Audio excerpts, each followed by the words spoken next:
Hey everyone, welcome back to the channel. Have you ever wondered what it would look like if a story from thousands of years ago played out today?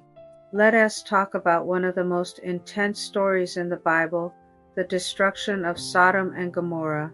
Imagine two bustling cities, kind of like modern-day metropolises, full of life, commerce, and culture. But beneath the surface, things had gone terribly wrong. The people had completely turned away from goodness and compassion.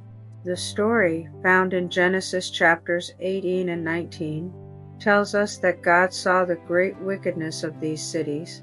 But before taking action, God had a conversation with a man named Abraham. This is a key part of the story.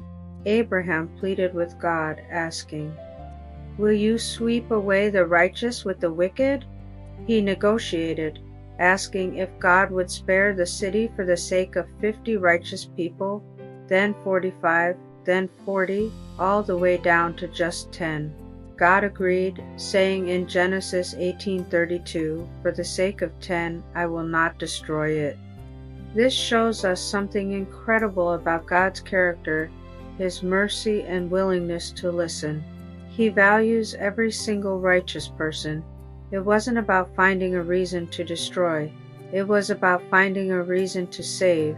So God sent two angels disguised as men into Sodom. A man named Lot, who was Abraham's nephew, showed them hospitality and welcomed them into his home.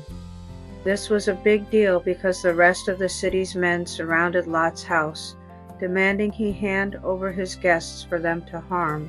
Lot's hospitality, his simple act of kindness in a city full of cruelty, stands in stark contrast to the wickedness around him. The angels saw firsthand that the cities were beyond saving. They urged Lot and his family to flee immediately and not look back. Lot hesitated, but the angels grabbed his hand and led his family out, saying, "Flee for your lives. Don't look back and don't stop anywhere in the plain. Flee to the mountains or you will be swept away." As dawn broke, God rained down burning sulfur on Sodom and Gomorrah, completely destroying them. Tragically, Lot's wife disobeyed the command. She looked back and she became a pillar of salt.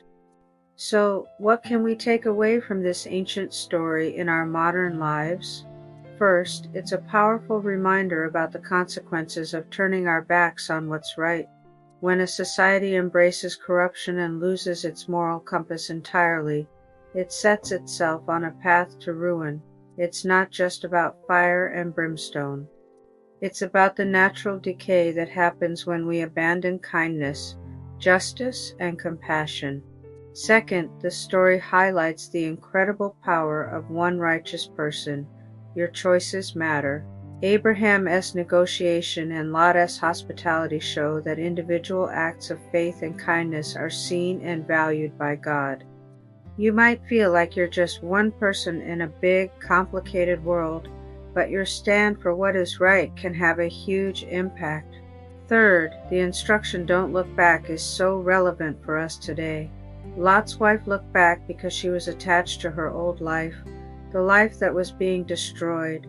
How often do we get stuck looking back at past mistakes, past hurts, or a life we need to leave behind? God calls us to move forward into the new future He has for us without being chained to the past.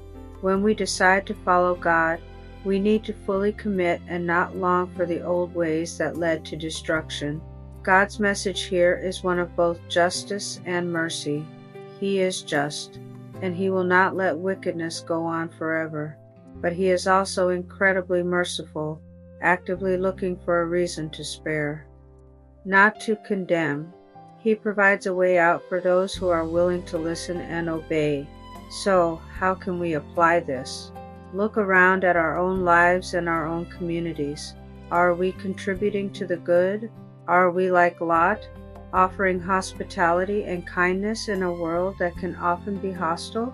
Are we like Abraham, praying for our cities and the people in them?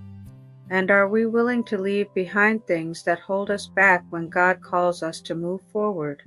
This story isn't just an ancient tale, It's a challenge to us today. Live righteously, be a voice for good, and when God tells you to move, don't look back. Thanks so much for watching.